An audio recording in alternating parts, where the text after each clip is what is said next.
What's up, everybody? Welcome to another awesome video. This video, though, I have a special guest that I want to introduce to you guys. A guy that I actually have not met in person. He is coming in from London, and one of you actually commented on a video and said, you should meet this guy, and I did, and he's super cool. So thank you for recommending that, but I want to bring on to the video Marcus. So thank you, Marcus, for hopping on today. Yeah, I'm very excited. Thanks for having me. And it's really cool that one of your viewers were like connecting us. That was awesome. So I know. thank you. That's really cool. It was unexpected. I was like, all right, I guess I'll check this guy out. And I was like, whoa, he's got a lot going on. So actually, Marcus, before we jump into, because I want to talk about your travels, but before that, for everybody watching, he has type 1 diabetes. So Marcus, can you tell us a little bit about your diagnosis story? Yeah, Wait, sure. actually, before we jump into that, totally forgot. Before we get into that, this is part 2, guys. This is a part 2, two-part episode. If you want to check out part 1, you've got to go to Marcus's channel where he just interviewed me. So go over to Marcus's channel. We'll have it linked up. I'll have the link there in the video down below. Click on it. Make sure you go over to his channel, subscribe, and check it out. With that being said, this is part 2. So Marcus, can you tell us a little bit about your diagnosis story? Sure. Before that, part 1 is actually really, really good. So don't forget to check it out. Yeah, you were great, man. I got diagnosed when I was 9 years old. I was up in my grandpa's cottage and like middle of nowhere, and I just got really, really thirsty, and I peed like 16 times in one night, and they were like, "Oh, I think something's wrong with you." I was like, "No." Like, this is not normal. And because we have diabetes in the family, my mom was like, oh, okay, probably that's what's going on. So because my dad's mom and my dad's brother had diabetes, both of them. So they were like, well, okay, it's probably going, in the family. So yeah, we went back. I went to my grandma, checked my blood sugar, and sure enough, it was in the US numbers, I don't know, it was probably like 300 or something. So they're like, yep, let's go to the hospital. So yeah, I was quite young. Luckily, I think naturally, and maybe also because of good parenting, but I was always very optimistic in life. So I was like, that kind of sucks, but gotta do the best of it. And yeah, did my best to try to navigate this whole thing. And this was, back in the day when you didn't have all these fancy like sensors and stuff, so it's all like pricking fingers and bringing all those things with you in a backpack. And yeah, I think I did pretty good until the teenage years, when of course you want to be a rebel and like started drinking and eating. You're like, I can eat, because I was a skateboarder, right? So I was really healthy and said like did a lot of exercise and stuff. But then you're like, I was gonna skate for five hours, but then we're gonna crush 2 pizzas and Coca-Cola because everyone else is doing it, and it's it's great. You're like, all these things that I shouldn't have, I really want them. So that was a bit of a tough period when I was like, my H1C was really bad, and trying to figure things out. So it was a balance of, I know that I should do this, but with all the hormones, being a teenager and want to do your own shit and feel like I've had this since I was 10, 9, it's like screw this. I just want to be free and not think about it. And yeah, I think when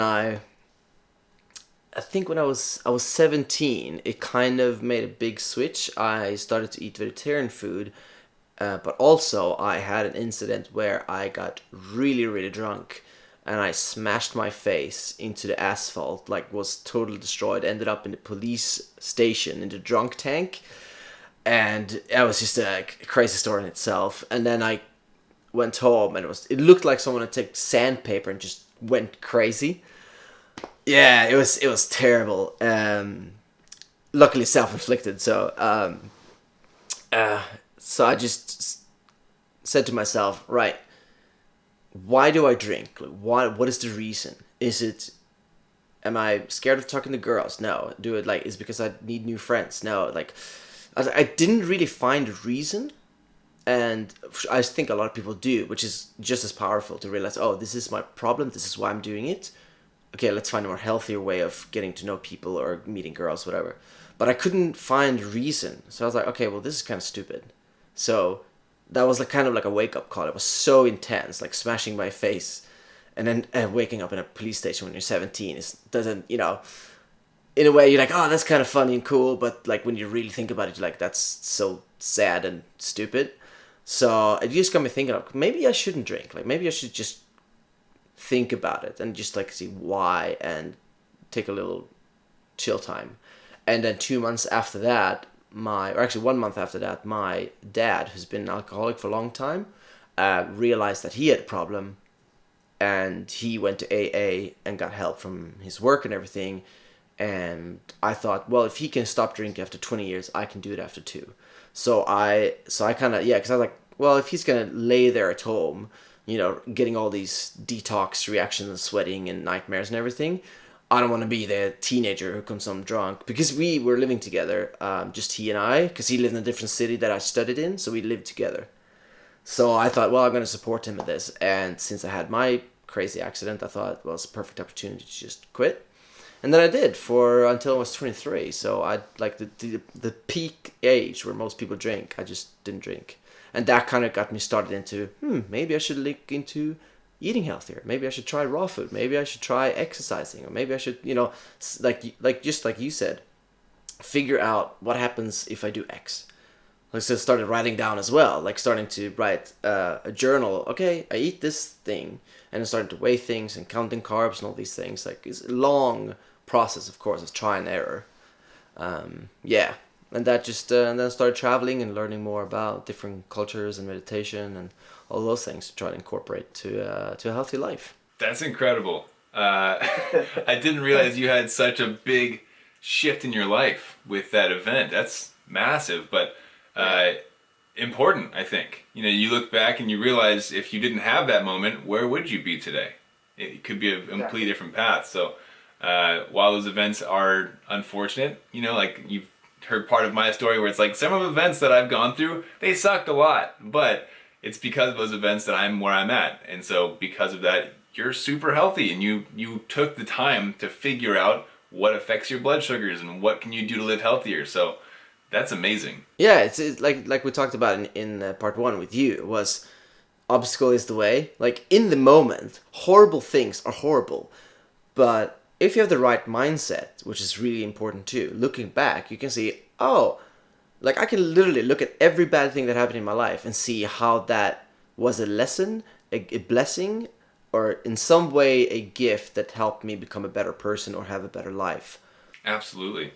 And I love how you mentioned, was that a lesson or a gift? Like, those are all positive things, right? It wasn't looking back at life and saying, that screwed me up and that's why I am the way today and my life sucks because of it. No, find the positive in life, right? Find the areas that you can learn from those mistakes and move forward. Exactly. Yeah. You mentioned, though, that you traveled a bit. I would love to get more info on that. I checked out your YouTube, obviously, when one of my subscribers was like, go look at him. You have some incredible travel videos, and just, I'm going to be honest, your editing style is blowing my mind. Thanks, man. Yeah. So that's my personal one, right? Yeah. I looked at both of them, yeah. Yeah. And when I was on the Diabetic Dude channel, I noticed that you kind of had a little bit of time where you didn't upload anything, and I want to know what happened. Were you traveling the world? Were you just taking some time off for yourself? Yeah, so I kind of started the YouTube channel just because no one else was doing it. No one was really talking about diabetes and sharing it, and I felt like many of us do feel kind of alone in it. And I felt, well, maybe there's just a way for me, at least for myself, to just like, if I make videos about it and talk through what I found through my experience or through my research or learning, whatever it might be, like if I can just share that, at least it's kind of a way for me to express myself, and hopefully someone can watch it and get inspired or learn something from it. So that was great, and then it kind of took off by itself. But my life was very up and down. I was freelancing out, and then I was traveling, and it was hard because I was trying to focus on growing my career as a freelance photographer and videographer, and at the same time traveling, and didn't have a lot of money, and doing the YouTube. So it was just like so much going on, and of course as a young guy, like 21, 22, didn't really know what should I focus on. So I think I just took those years like, okay, I want to freelance and focus on that and travel the world, and didn't really felt like I had the time to focus on the YouTube. And also because there was in all that, it came a lot of stress, and I think then I went off again from eating healthy, and I was just not balanced in how I ate and my blood sugar. And I felt, well, I shouldn't be sharing things on my diabetic channel if I don't do it myself. So I was like, okay, so when I finally found my ground again and felt like, okay, I'm actually feeling healthy now, I'm getting back and being focused, I learned a lot, now I want to get back into it. So that's kind of why I had a big break. Oh, well, that's really cool that you found your way back, but you also had some time to explore and travel and spend time improving yourself, maybe. Yeah, definitely. It was a lot of like meditation, breath work, learning about like relationships, how I work as a person, beyond just health. Actually, like, who am I and what do I like and why am I this way? Can I change this? Is this really a good trait of mine? And okay, here are the good traits. How can I, and be better at those or grow those even further? So a lot of, I would get spiritual, if that's a word when you use, like mental, emotional growth, rather than like the health and physical. But now I'm back to that as well. So that's what life is about. Like you can't sacrifice one for the other. You can't just like, oh, I'm gonna eat McDonald's and drink alcohol all day, but I'm gonna meditate, so it's gonna be fine. Like they can all go together. So Yeah, no, it's super important to find that. I mean, the term balance is so overused, but it is that. It's finding balance between mental health and physical health and well-being and relationships. Like, there is a balancing act that we do have to play. Find health in all different aspects. I actually wanted to ask you on that note, though, with the traveling that you did, do you have tips for traveling with diabetes? How was that for you? Did you have to get insulin in different countries that you weren't used to? And were there any emergencies, or did you prepare well enough? What did it look like for you? yeah. So what I did, of course, this also depends on what country you live in and what how the whole thing with access to medication you have. But for me, I could basically just tell the doctors that I was going for a long-term travel, so I need to take out extra insulin, and that was pretty much it. So I just calculated like how much insulin do I use on a weekly or monthly basis, and okay, I'm gonna be gone for 6 months, so let's bring insulin for 9 months just in case I lose a pen or I need to use more. Always overestimate. Like if you think it's gonna be 10 pens of insulin, or like you're gonna have 100 of test strips, whatever it is you're using, just like 3x it.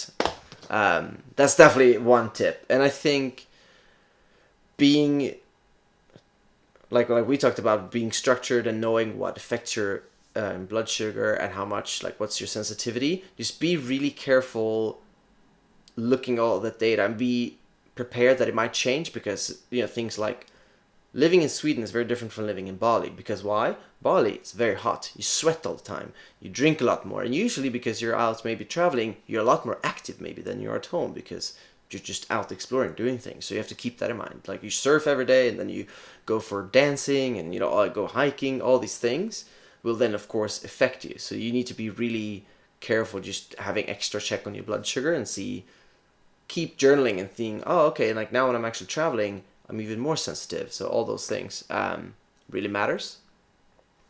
And what else? I think just not being afraid. I think a lot of people are afraid of what's going to happen, and they're just really scared of taking a leap of faith and going explore the world.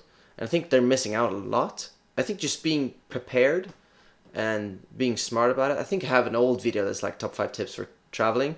But definitely now traveling a lot more, just learned that being prepared and being smart goes a long way, and it's not as complicated as you think. It's just being, really being strategic with like checking everything and making sure that you have everything under control. But that's pretty much it. Like I don't think I've had any like severe accidents or anything. But one thing is never forget to bring sugar. So like having, I don't know, like a big orange juice or something, you just find whatever has the highest sugar in it, just especially liquid, because it just goes really quick. Because there's been a lot of times when I've been like up in a mountain where it's like 3-hour hike to get down, and you're like, oh, I'm low, and you're like, I forgot sugar, and like, does anyone have anything? You're like, I'm about to die here, but what's going on. So yeah, definitely there's been a few of those moments where I'm like, so again, through those mistakes, I learned to never forget it. But yeah, really, really bring, because it's a lot of times when you travel, sugar just dives down a lot more than you think, just because you're so active and you're like excited and there's adrenaline going on. It's just all these things. Yeah. That sounds terrifying. I'm just gonna put that out there. Top of a mountain with no sugar. And I think those are the things that terrifies people. And I think that's the problem, that they're like, oh, they always think about the worst case scenarios. And I'm saying, well, if you're well prepared with just small, simple things, there's not going to be a problem. Yeah, I think you made an excellent point too on different variables that are going to come into play as you travel. You're like, okay, depending on where I live in Bali, I'm a lot more active. Surfing, hiking, dancing. That is super important to take into consideration that a lot of people just don't even think about.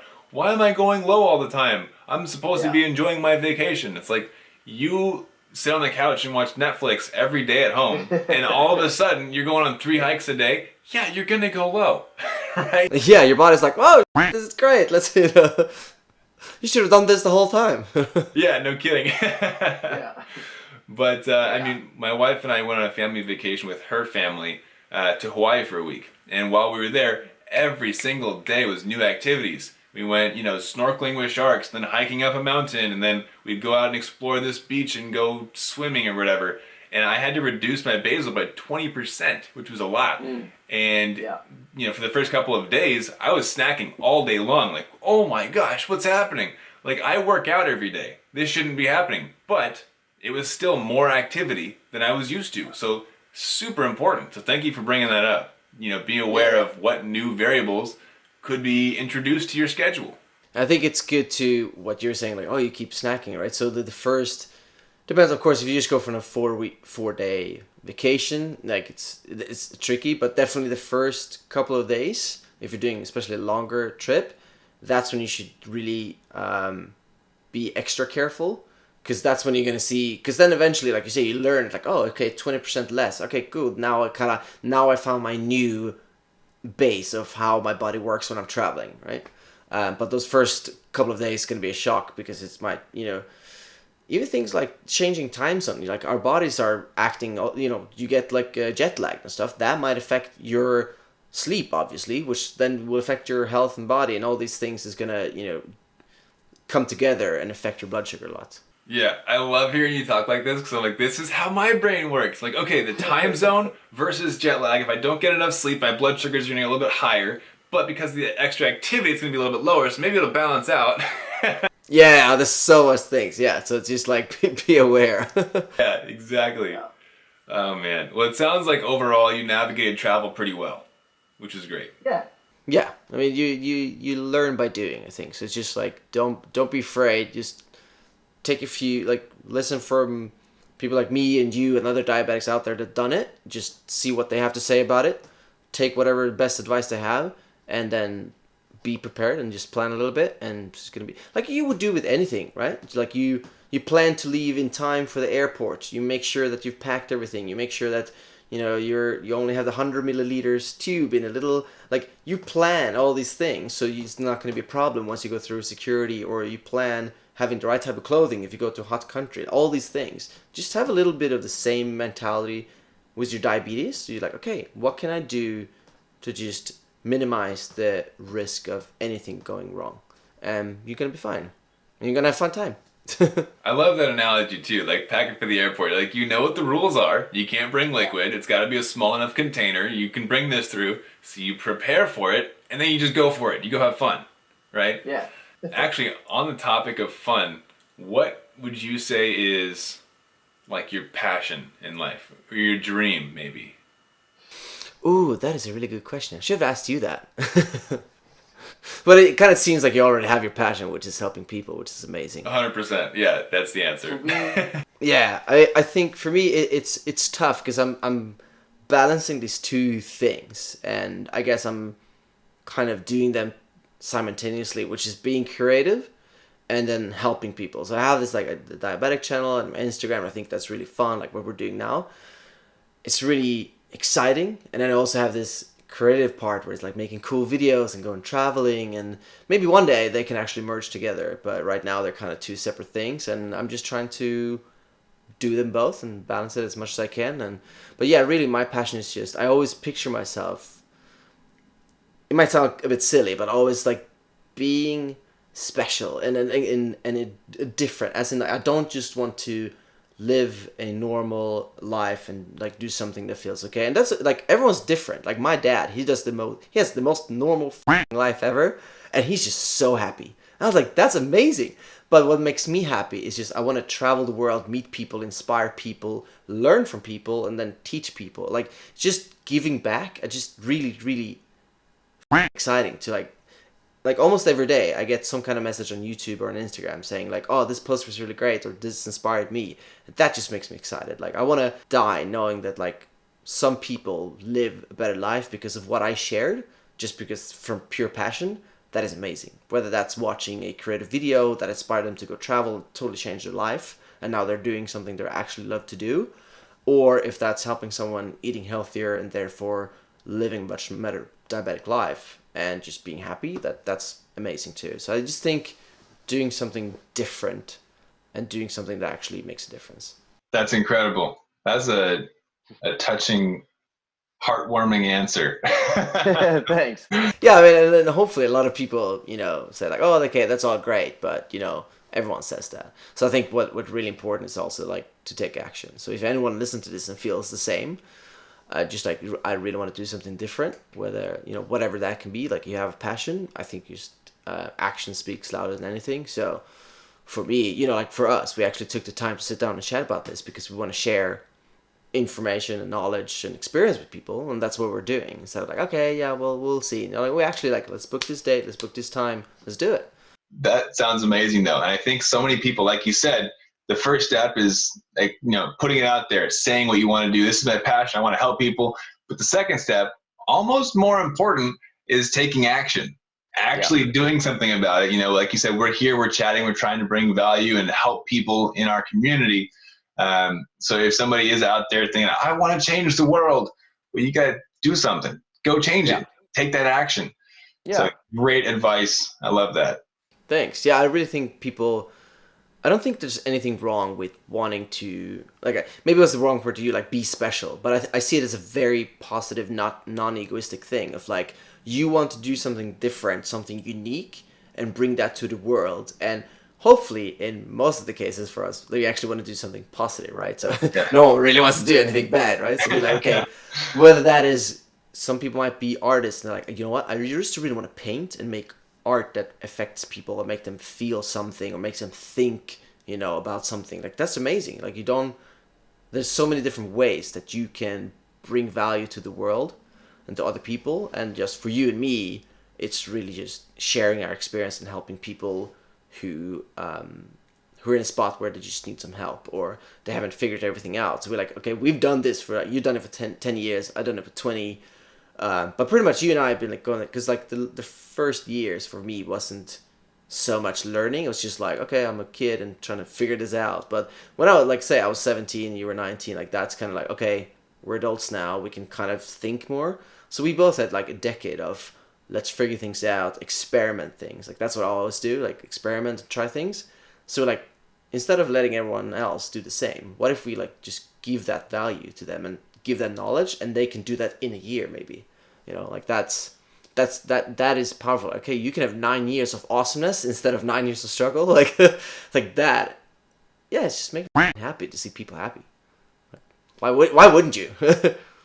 Yeah, exactly. I mean, that's why you and I probably like read a lot of books and like learn from others as well. Like we didn't just like happen to know all these things. We went out and tried. Like, Oh yeah, lots of studying. We never stop learning, right? The person who says I know it all now they're giving up so much information for the rest of their lives.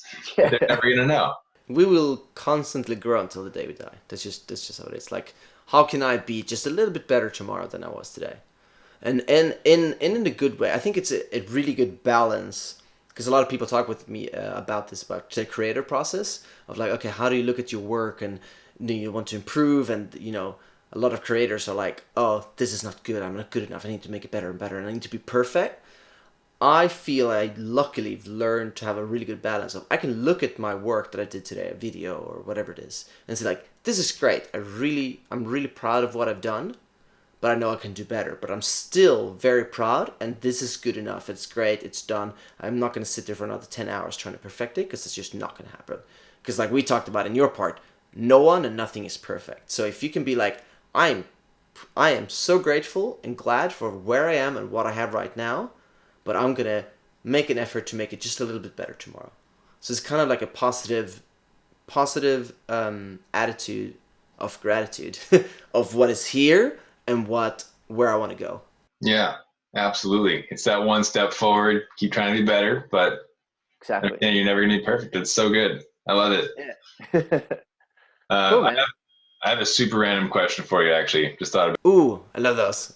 Have you heard of the term bolus worthy? No, but I'm assuming it has something to do with the bolus, like the insulin. Yeah. Yeah. So the question that's been floating around, at least in MySpace, on not MySpace, like the that was way. Yeah, I was like, oh, he's old school. As that came out, I was like, MySpace. Oh my gosh, that was the thing. In my circle, for you young people, that was what was the cool thing before Facebook. I know. So like kind of a term or a question that's been floating around my circle is, what is your favorite bolus worthy food? In other words, what's something that you enjoy so much you're like, I don't care how many carbs or fats or proteins, whatever it is, I'm gonna eat that. I'll take my insulin for it, but it's bolus worthy. So what's a like bolus worthy food for you? Oh man, I got a list. I got up on my wall here. It's called the top 100. Wow, there's so many things. Here's the tough part for me, and I'm still, to be honest, I'm still fighting with this, and I'm working on it, and I'm trying to do my best, but it's really hard, especially in stress, like when stress comes into play in life. It's just like such a sugar lover. Like I love healthy food as well. Luckily, like I'm really like I love a good salad and all this stuff. But just like if I get sweets around, it's nothing stopping me. So I have to really like be super mindful of being like, right, it's like what is it I'm actually putting into me right now? Like, is this really, sometimes we can give ourselves a treat, like a bolus worthy thing, but do you have to have the whole bag? Do you have to have 5 donuts? And it's just so easy for me to just go overboard. So I'm really working hard on like, okay, being conscious about what I'm doing to do stick. I actually have a list on my phone that I write down a lot of whys of like, or it kind of like why I shouldn't, why it's bad for me when it's obvious like food. And I'm like, right, before I eat this donut or this candy or this soda, whatever it is, read through this whole list. And if you still feel, okay, I still want this, then, okay, go for it. Then that's fine. And it's a whole list of like, why, remember this when you have cravings. Like you are supporting other diabetics and being an inspiration for them. You want to live longer and healthier because like life is like you want to feel good today, but I also want to live longer because you don't want to die like my uncle did when he was 52. Like just a long list of like why you should stick to healthy food, and I think that's really good because that just gives you time to stop and be like, all right, like is this actually worth it? It's like, no, it's actually not. Let's go for broccoli. But of course, sometimes we need to give ourselves a treat and enjoy stuff as well. So I think I am. If it's really good, soft, nice one, it's cinnamon buns because I'm Swedish, of course. So it's the land of cinnamon buns. So that is cinnamon bun with some oat milk, like warm oat milk. That is really great. Yeah. That sounds like it would be incredible with oat milk. I just started tasting oat milk like 2 weeks ago. Oh really? Oh wow, it's good. It's really nice. It's just like I feel it's much healthier, good alternative to normal milk. So yeah, so like grandma's cinnamon buns, like perfect. Oh man, yeah, I've been doing almond milk and cashew milk for I don't even know, like 3 or 4 years now, and I love it. It's good. Delicious. I use cashew milk for my creamer, my coffee. Yeah. Yeah, I have the oat milk for that, but yeah, the cashew is delicious as well. Almond is usually, but just better because there's a lot less sugars in it. So that's a really good low sugar alternative for sure. Honestly, the only reason I don't use oat milk for creamer or for like everyday stuff is because it's higher in carb, and so I can't use it as a snack.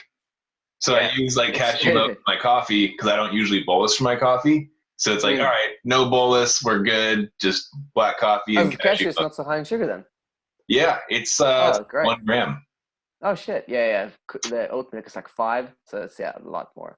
Oh yeah, the one that we have is 10. Oh, damn. But maybe you have a different, like, we have it per 100 milliliters. So I don't know Oh, what you true, have. But true. yeah, because we have, like, about that. Yeah. Very What's true. yours, by the way? What's yours?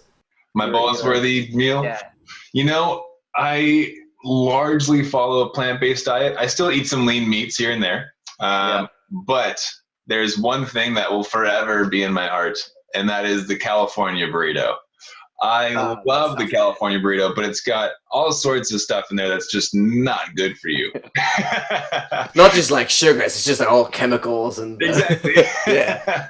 And during It's the what I call. process, it's amazing. I'm just melting. I'm crying because it tastes so good. And then, 20 minutes later, my stomach is just gargling and I just feel sick to my stomach.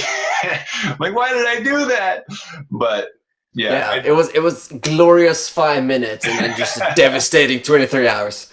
exactly. Every once in a while, I might Yeah. consider that. But yeah, Well, if I ever come visit to US, I'm definitely gonna try one.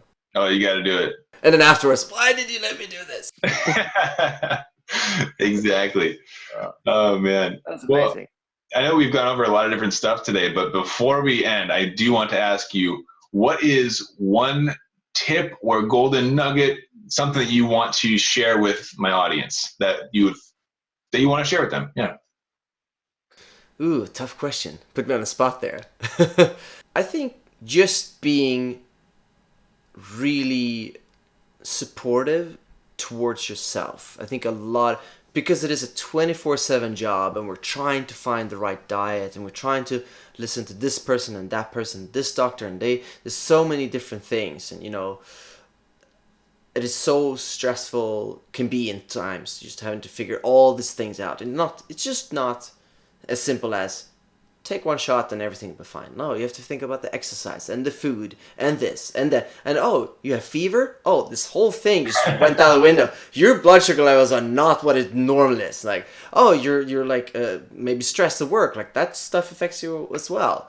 So I just think of, you know, being okay that not everything is perfect all the time, and being really, we are so good at humans. I think this is not necessarily diabetes specific, but I think it's really important for us because of all the stress and important, things that we have to control, is that we humans are so good at supporting and loving others, but really at giving that to ourselves.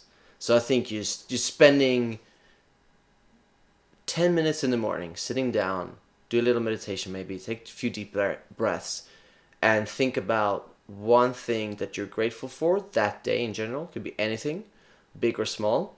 And then one thing that you really love about yourself. I think that's a really simple and good practice.